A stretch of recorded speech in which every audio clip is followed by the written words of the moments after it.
mayroon pong bahagi ng ating katawan,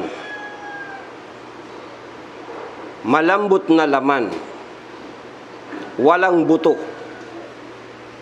ngunit pwede kang dalhin sa paraiso, pwede kang dalhin sa impyerno.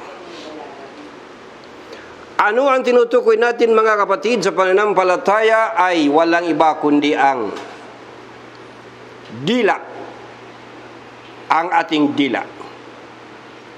Ang dila po natin ay walang buto, malambot, napakalambot.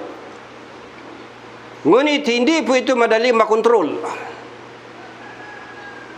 Bagamat ang dila natin ay napakamahalaga, kapag po hindi mo ito iningatan ay napakamapanganib din.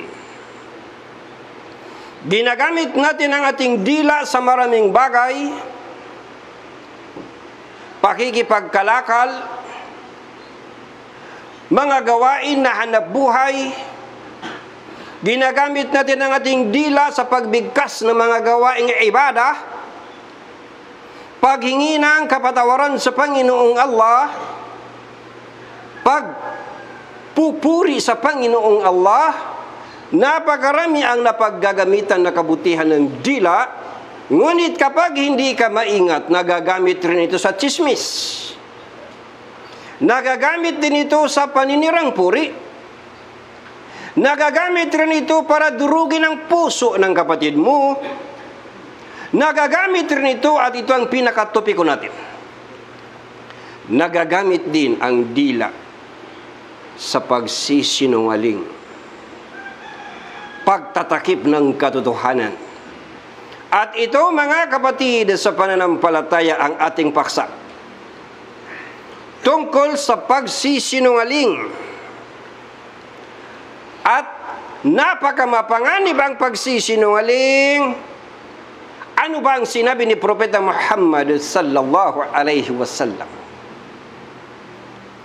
Dalawang bagay na kapag iningatan mo, gagarantiyahan ka ni Muhammad sallallahu alaihi wasallam ng paraiso. Una, kapag iningatan mo ang nasa pagitan ng iyong mga hita, ibig sabihin sex organ, iningatan mo na huwag mo magamit sa pangangalunya, huwag mo magamit sa zina. Pangalawa, kapag iningatan mo ang nasa pagitan ng dalawang panga, ibig sabihin dila, na huwag mo magamit sa mga pagbigkas ng anumang mga makasalanan, ay gagarantihan sa iyo ni Propeta Muhammad sallallahu alaihi wasallam ang paraiso. Anang hadith, ang sino man na ginagarantihan niya, ibig sabihin iniingatan niya, ang sino man na ginagarantihan niya sa akin ang nasa pagitan ng kanyang mga hita. Ano ba ang nasa pagitan ng mga hita? Sex organ, iningatan mo. At ang nasa pagitan ng kanyang mga panga, anong nasa pagitan ng mga panga? Dila. Ay ginagarantihan ko siya sa paraiso. Authentic po na hadith, Sahih al-Bukhari. Para po sa inyong kaalaman, mga kapatid, sa pananampalataya, ang tunay na mananampalataya, ang tunay na naniniwala, nananalig sa Quran, naniniwala sa Allah, naniniwala sa mga haligi ng iman, ay hindi makakapagbigkas ng kasinungalingan. Pwede kang makagawa ng anumang mga mortal na kasalanan, pero hindi mo magawa ang magsinungaling. Yan ang totoong mu'min. Dahil ang mga gumagawa ng kasinungalingan po, tandaan ninyo mga brothers, mga sisters, ang pagsisinungaling ay kufur, pagiging kafir. Sinabi mismo ng Panginoong Allah subhanahu wa ta'ala, ba'da, a'udhu billahi minas shaitanir rajim, innama yaftaril kadhiba alladhina la yu'minuna biayatillahi wa ulaika humul kadhibun. Chapter 16 verse 105, Quranul Karim. Yaon lamang mga hindi nananampalataya sa mga ayat ng Allah. Ibig sabihin mga kufar, mga hindi nananampalataya, mga hindi naniniwala sa mga ayat ng Allah. Ulitin. Yaon lamang mga hindi nananampalataya sa mga ayat ng Allah ang gumagawa ng mga kasinungalingan at sila ay mga sinungaling. Mga kapatid sa pananampalataya, ang tunay na mananampalataya, ang tunay na naniniwala sa Allah, hindi niya magawa ang bumigkas ng kasinungalingan dahil ang pagsisinungaling, makakamit niya ang puot ng Allah, mawawala sa kanya ang habag ng Allah. Kaya mga kapatid sa pananampalataya, ang isang tunay na mu'min ay hindi natutuwa na makinig ng mga kasinungalingan at hindi natutuwa na makipag-usap sa kanyang kausap na ang pinag-uusapan ay mga kasinungalingan. Marami po sa atin ang mahilig magkwento ng mga kwentong barbero. Mga kwento na walang katotohanan. Para lang patawanin ang grupo, para lang mag-comedy, ay nagkukwento ng mga kwento ng kasinungalingan. Mamaya po, balikan natin yan para malaman ninyo ano ang parusa. Maraming Muslim na gusto lang patawanin ang umpukan, magkukwento ng kwentong barbero. Allahu Akbar. Ano ba ang nagaganap ngayon sa komunidad ng mga Muslim? Nagiging normal na lang po ang pagsisinungaling. Kasinungalingan sa umaga, sa tanghali, sa hapon, sa gabi, sa pagtulog, paggising, araw-araw. Enjoy na enjoy pa yung Muslim sa panunood ng mga kasinungalingan. Bigyan ko kayo ng halimbawa ng mga kasinungalingan na panuorin. Usong-usong ngayon ang AI. Artificial Intelligence. AI kung tawagin. Dahilan sa AI, yung boses ng tao nakoklone. Iko-clone nila yung boses ni ganito. Tapos iko-clone nila yung video ng bata. O kaya manok, o kaya ahas, o kaya aso. Nagagawa nilang papagsalitain yung aso, pakantahin yung manok, pasayawin yung ahas. Nagagawa nila ang baby, sanggol, baby, 2 buwan, 3 buwan, 5 buwan na baby, nagagawa nilang mga ngaral ng Islam. Allahu Akbar! Lahat ito kasinungalingan. Ngunit enjoy na enjoy ang mga Muslim. Kasinungalingan ang mga yan. Ngunit enjoy na enjoy ang mga Muslim. Pinanonood nila kasinungalingan. Mga kasinungalingan sa bahay, mga kasinungalingan sa trabaho, mga kasinungalingan sa tindahan. Sabi no mama, bossing, totoo po ang kapital nito, ito lang, binibenta ko sa iyo. Yung pala tumubo times 3. Kasinungalingan sa tindahan, kasinungalingan ng mister sa kanyang misis, kasinungalingan ng misis sa kanyang mister, kasinungalingan ng mga anak sa kanilang mga magulang, kasinungalingan sa negosyo ng mga magpapartner, kasinungalingan ng mga politiko, mga magnanakaw ng kaban ng bayan. Mamaya balikan natin yung mga kontraktor na yan, ha? Para makita ninyo itong mga kasinungalingan. Walang katapusan na pagsisinungaling. Nagiging normal na lang sa mga Muslim ngayon. Nagiging normal na lang ang pagsisinungaling. Allahu Akbar. Ano ang babala ng Quran? Binasa natin kanina. Napakarami ng babala ng Quran. At ano ang babala ng hadith ni Muhammad sallallahu alaihi wasallam tungkol sa pagsisinungaling? Wa innal kadhiba yahdi ilal fujuri wa innal fujura yahdi ilan nari wa innar rajula liyakdhibu hatta yuktaba indallahi kadzaban. Katotohanan, ang pagsisinungaling ay tumutuloy sa kasamaan. Wala pong kasinungaling na tumutuloy sa kabutihan. Ang kasinungalingan ay tumutuloy sa kasamaan at katotohanan. Ang kasamaan tumutuloy sa impyernong apoy. Walang kasamaan na tumutuloy sa paraiso. At katotohanan, ang tao ay magpapatuloy sa pagsisinungaling hanggang sa maitala siya ng Allah bilang isang likat. Walang likat na sinungaling. Authentic po na hadith, Sahih Al-Bukhari. So ito po ang sitwasyon mga kapatid sa pananampalataya. Huwag natin gagaan-gaanin ang pagiging sinungaling. At dahilan, nandito tayo sa bansa na ang mga pinuno mga sinungaling, ang mga napapanood mo sa TV, mga kasinungalingan, napapanood mo sa YouTube, mga kasinungalingan, nagiging normal na lang sa atin ang pagsisinungaling. Allahu Akbar, subhanallah. Ang pagsisinungaling ay dugtong-dugtong. Halimbawa, isang lalaki na nangangalunya, pinagsususpitahan ng kanyang misis. Umalis ng opisina maaga. Dumating ng bahay umaga. Allahu Akbar, subhanallah. Tatanungin ng misis, saan ka galing? Natural, magsisinungaling. Follow up na tanong na naghinala ng misis, follow up din na kasinungalingan. Dugtong na kasinungalingan. Makikita mo yung mama, mula sa umpisa hanggang sa katapusan, puro pagsisinungaling. Ito rin po ang nagaganap sa iba ng mga kamusliman sa ating panahon. Dugtong na kasinungalingan hanggang sa ang tao na iyan ay masanay na ng pagsisinungaling na hindi na kinikilabutan, hindi na tumatayo ang balahibo kapag bumibigkas ng kasinungalingan. Sanay na. Kapal muks na. Kapal balat na. Mga kapatid sa pananampalataya, itatala ng Allah na siya isang likat na sinungaling, na ibig sabihin, anuman ang lumabas sa kanyang bibig ay puro pagtatakip ng katotohanan. Anuman ang lumabas sa kanyang bibig ay puro kasinungalingan. Allahu Akbar. Ano ang sinabi ng Panginoong Allah subhanahu wa ta'ala?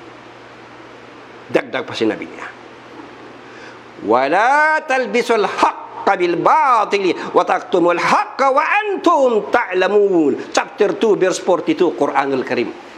Ito kinakailangan ay maintindihan natin na nandito tayo sa isang bansa na hindi Islamic. Normal lang ang pagsisinungaling. Huwag tayong mahawaan. Anong sabi ng Allah? Malapit-lapit na pagkahulugan. At huwag ninyong samahan ng kasinungalingan ang katotohanan o itago ang katotohanan habang inyong nalalaman. Habang inyong nalalaman iyon. Inaakala ng iba na kapag nagsinungaling ay makakalusot. Tama po kapatid, makakalusot ka. Pero panandalian lang. Mabubuking ka rin ng mister mo. Mahuhuli ka rin ng misis mo.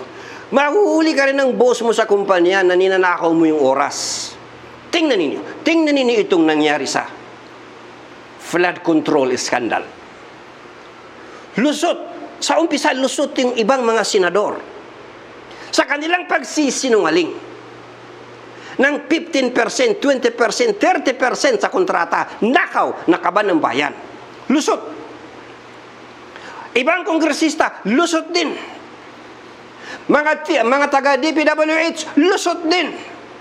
Mga kontraktor, lusot din ng mga kasinungalingan. Ngunit, sabi ko kanina, mahuhuli ka rin.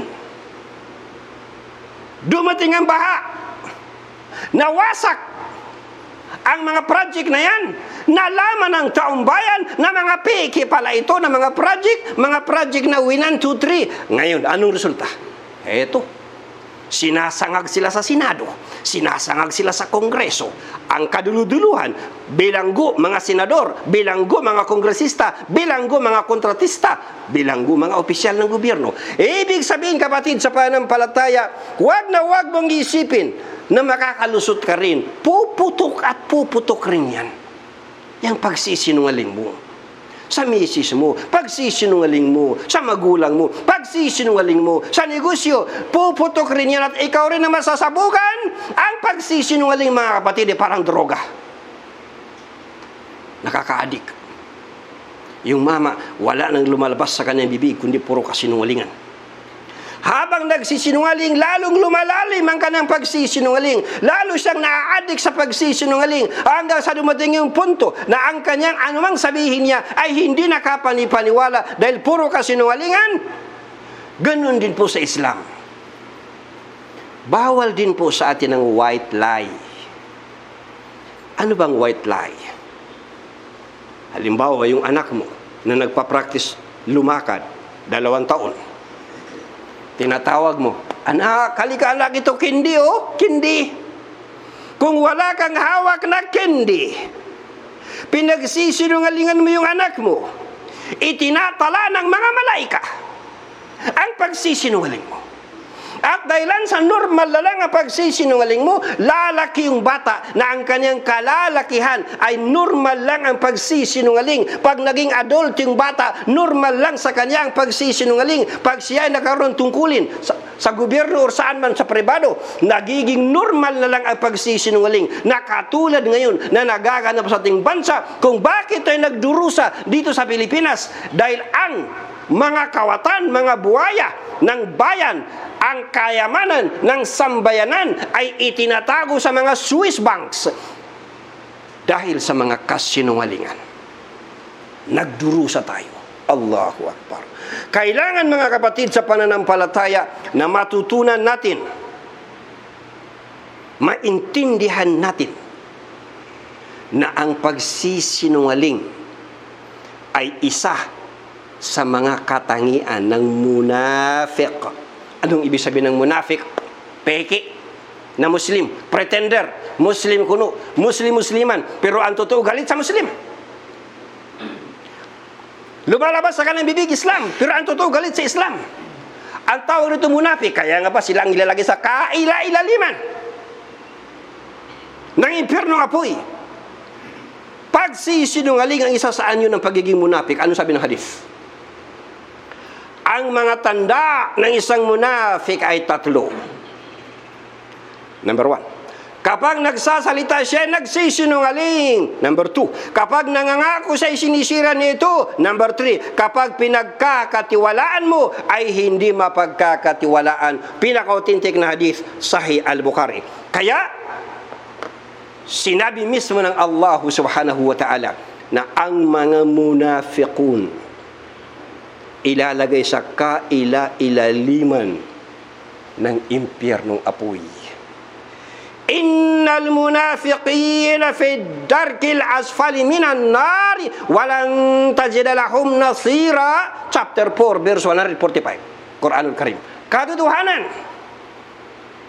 ang mga munafiqin ay ilalagay sa mga kaila-ilaliman ng apoy at kailanman ay wala kang makikitang tutulong sa kanila. Allahu Akbar. Paano natin malalaman na ang isang tao ay sinungaling? Paano natin madidetect na yung kaibigan mo sinungaling? Ano ang mga tanda, palatandaan na ang isang tao sinungaling? I-enumerate natin 7 sa mga tanda na ang tao ay sinungaling. Kung ikaw mismo nagtataglay ka ng isa sa mga tanda na ito, magreforma ka na.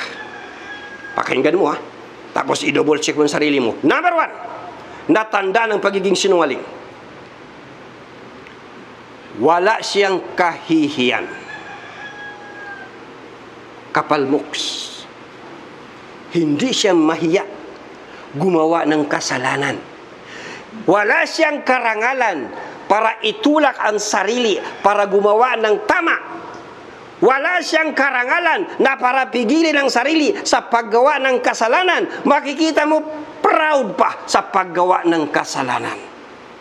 Iyan ang unang palatandaan. Pangalawang tanda na ang tao na iyan ay sinungaling. Tandaan itong 7 tanda. Maraming promises at maraming excuses. Kung ano-anong mga pangako nang bibitawan niya sa iyo, kung ano-anong mga promises ibibigay sa iyo, pagkatapos mga pangako na mapapako, mga pangako na maraming alibay, maraming dahilan. Sasabihin niya, kaya hindi ko nagawa bro kasi ganito kasi ganiri. Ang dami niyang excuses, ang dami niyang alibay. Mga kapatid sa pananampalataya, ito ang tanda, isa sa mga tanda ng sinungaling. Ngayon, ano ang isa sa mga parusa? Sa libing pa lang, wala pa sa impyerno apoy, sa libing pa lang, ano ang isa sa mga parusa na nabanggit sa hadith ni Muhammad sallallahu alaihi wasallam ng mga sinungaling? Pupuntahan siya ng mga malaika May dala silang bakal na hook. Isasabit, hihilain sa likod, wawaratin ang kanyang mukha. Pagkatapos sa kabilang mukha naman, hihilain, wawaratin ang mukha. Then balik sa kanan, gumaling. Then balik sa kaliwa, gumaling. Sa tuwing maggumaling, pabalik-balik, at ito mga kapatid ay magaganap sa libing pa lamang hanggang sa araw ng muling pagkabuhay. Allahu Akbar. Ganito katindi ang pagiging sinungaling. Kaya mga kapatid sa pananampalataya, huwag tayong mag-apekto sa mundo na ito na puno ng mga sinungaling. Kailangan ingatan mo, disiplinahin mo ang dila mo na huwag kang bumigkas ng anumang bigkasin ng hindi totoo. Dahil kapatid, sa libing pa lamang, ito ang aabutin mo na ipalayo natin ng Allah. Pangatlo na tanda ng tao sinungaling. Mahilig siya mag-postpone ng trabaho. Ang paborito niyang salita, mamaya na, bukas na, saka na. At pagdating ng deadline, napalpak ang trabaho, ang dami niyang sasabihin, kaya ko hindi nagawa kasi ganito kaya ko hindi nagawa kasi ganiri. Mga kapatid sa pananampalataya, yan ang mga palatandaan na sinungaling, yang kaharap mo. Pang-apat, wala siyang kataimtiman, wala siyang pagiging seryoso. Natuparin ang kasunduan ninyo. Nagkasundo kayo halimbawa na magkita sa Cubao bukas. Seryoso na usapan. Seryoso ka. Pero siya hindi seryoso. Pagdating mo ng Cubao, wala kang makita. Anumang pinag-uusapan ninyo, seryoso ka nakausap, pero siya hindi na siniseryoso ang pagkikipag-usap. Anumang kasunduan, hindi na tinutupad. Ito ang isa sa palatandaan ng isang taong sinungaling. Panglima, ito iniisa-isa ko sa inyo. Baka sakali na mahagingan tayo, sino man sa atin ang nagtataglay ng ganitong klaseng mga katangian, baguhin mo na. Dahil taglay mo ang isa sa mga palatandaan ng sinungaling at nakakatakot ang parusa sa libing pa lamang ng mga sinungaling. Number 5. Natanda ng pagiging sinungaling. Napakamaboka, napakamadaldal, napakamakwento. Kapag ang pag-uusapan ay mga wentong barbero, kapag ang mga pag-uusapan ay mga kwento patungkol sa kanyang sariling adventure, kung ano-ano mga kwento ng mga kasinungalingan, napakahusay niya magkwento. Nakakita na ba kayo ng kaibigan ninyo na kapag nag-uumpukan kayo, napakagaling niya magkwento ng kung ano ng mga kwento. Ngunit pagdating sa ang pag-uusapan ay pangkaligtasan, ang pag-uusapan ay pananampalataya, ang pag-uusapan ay patungkol sa Allah, biglang tamimi at walang kakibo-kibo. Palatandaan yan na sinungaling ang tao na yan. Kaya ingatan mo yan ang tao na yan. Pang-anim, wala siyang pagmamadali para bumigkas ng katotohanan. Kapag bumigkas ng mga kasinungalingan, napakabilis niya, lagi siyang nakahanda, napakadali sa kanya para magsalita ng mga kasinungalingan. Ngunit kapag ang kanyang bibigkasin ay mga salita ng katotohanan, nagdadalawang isip muna, napipigilan muna, hindi siya nakahanda, hindi siya enjoy na magsalita ng katotohanan. Saan siya enjoy? Magsalita ng kasinungalingan. Nakikita mo siya, nakikita mo yung larawan ng kanyang mukha kapag nagkukwento ng mga kwento ng mga kasinungalingan. Na enjoy siya, agresibo na agresibo. Allahu Akbar. Ngunit pagdating sa ang sasabihin na ay katotohanan, napipigilan. Ayaw, hindi na enjoy. Pampito, pinapaganda niya ang kanyang salita. May makikita ka ng mga tao na napakahuhusay magsalita. Ang gagaling magsalita, matatangay ang damdamin mo, makukuha niya ang kalooban mo. Ngunit ang kanya mga sinasabi, mga puro kasinungalingan. Halimbawa, sa mga ngaral ng ibang relihiyon, mga ngaral ng ibang relihiyon, pinapaganda nila yung kasinungalingan. pari sa buong mundo, alam nila na kasinungalingan ang Disyembre 25 na birthday ko noon ni Hesus Kristo. Sumakanya nawa ang kapayapaan. Ngunit kapag nangaral sila tungkol sa Christmas, tungkol sa Disyembre 25, pagkagaganda-ganda ng kanilang mga boses, ang ganda-ganda ng kanilang mga preaching, pakanta-kanta pa sila, matatangay ang damdamin mo, Allahu Akbar. Sino ba naman ang hindi nakakaalam na si Jesus ay hindi pinako? Ngunit ang kasinungalingan, kapag paulit-ulit, taon-taon, ang kasinungalingan ay nagiging mukhang totoo. Wala nang hihigit pa na kasinungalingan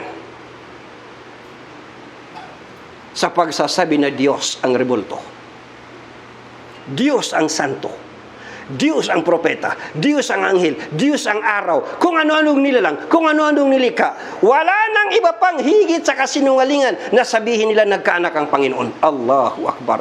Mga kapatid sa pananampalataya, ang katotohanan ay walang katulad ang Panginoong Allah. Hindi nagkaanak, hindi pinanganak, hindi ipinako, hindi pinatay ng kanyang mga nilikha. Ito ang katotohanan. Ngunit, dahilan sa ang huhusay ng mga pari, higit 10 taon yan na nag-aral ng speech. Kaya kapag nagsalita sila, tangay na tangay ang damdamin ng mga tao. Kuhang ko ang damdamin. Ngunit puro kasinungalingan ang lumalabas sa kanilang mga bibig. Kapatid sa pananampalataya, ano muli yung sinabi kanina na binasa natin na ayah? Na yaon lamang mga kafir, mga kufar, mga walang sampalataya, ang mga malalakas ang loob magsabi ng kasinungalingan. Innama yaftaril kadhiba alladhina la yu'minuna biayati Allahi wa ulaika humul kadhibun. Chapter 16 verse 105. Yaon lamang mga hindi nananampalataya sa mga ayat ng Allah ang gumagawa ng mga kasinungalingan, at sila ang mga sinungaling. Eto, diin na natin. Tungkol sa mga kwentong barbero. Balikan natin. Makinig kayo mabuti. Maraming Muslim na mahilig magkwentong barbero. Yung bang mga kwento na walang katotohanan, para lang patawanin ng grupo, wag na ninyong gagawin kailanman. Dahil ito po ay kasumpa-sumpa ito na kasalanan.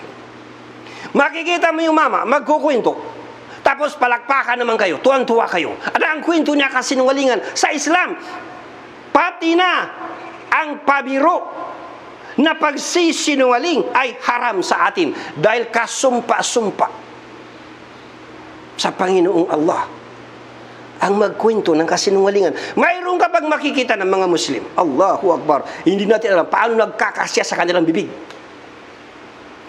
Gagamitan pa nila ng ayat sa Quran. Tapos yung verse ng Quran, gagawin nilang comedy, katatawanan. Allahu Akbar. Hindi mga kinikilabutan. Anong sinabi ni Propeta Muhammad sallallahu alaihi wasallam tungkol sa mga kwento na katatawanan, na kasinungalingan, na ang purpose mo lang para patawanin mo ang grupo? Sino man ang gumagawa nito, hintuan mo na, matakot ka na. Basa ang hadith. Kasawian sa sino mang nagsasalita sa mga tao at nagsisinungaling para patawanin sila, kasawian sa kanya, kasawian sa kanya. Hadith Ahmad at saka hadith Abu Daud. Ano ibig sabihin ng kasawian? Kapighatian, kapahamakan, pagkawasak, kasumpa-sumpa. Kaya mga kapatid sa pananampalataya, huwag na kayo magkwento ng alam niyo na hindi totoong kwento para lang patawanin ng grupo. At sino man ang nagkukwento ng mga pampatawan na hindi totoo, sabihan ninyo, bro, kasawian. 3 beses sinabi ni Propeta Muhammad sallallahu alaihi wasallam, kasawian, kasawian, kasawian, 3 beses. Ibig sabihin, diniinan niya gaano kasama ang mga kwentong barbero na gustong-gusto ng mga Muslim gawin. Kaya nawa, itong paksa natin na ito ay maitatak sa ating kamalayan. Barakallahu li wa lakum fil Qur'anil azim. wa nafa'ani wa iyyakum bil ayati wa dzikril hakim. Wa taqabbal minni wa minkum tilawatahu innahu huwas samiul alim.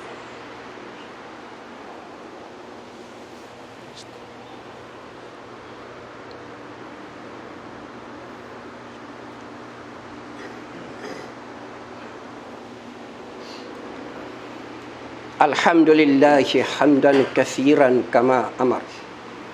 Asyhadu an la ilaha illallah wahdahu la syarikalah wa asyhadu anna Muhammadan abduhu wa rasuluh. Ibadallah, ittaqullaha haqqa tuqatih wa la tamutunna illa wa antum muslimun. Mga kapatid sa pananampalataya, ang katotohanan, lalong-lalo na ang katotohanan tungkol sa pananampalataya, katotohanan tungkol sa relihiyon. Ang katotohanan ay tiyak na tiyak kaligtasan. At ang kasinungalingan, lalong-lalo na ang kasinungalingan tungkol sa pananampalataya, tungkol sa Panginoon, tungkol sa relihiyon, ang kasinungalingan ay siguradong kapahamakan. Mga kapatid sa pananampalataya, ugaliin na natin ngayon, bawat isa sa atin, mula sa araw na ito, bantayan mo na, gwardyahan mo na ang dila mo, dahil itong dila mo na malambot, dila mo na walang buto, pag hindi mo iningatan, hahatakin ka nito sa impyernong apoy. Ngunit kapag ito iningatan mo, pupwede ka nitong dalhin sa paraiso. Batay roon sa binasa natin na hadith sa umpisa.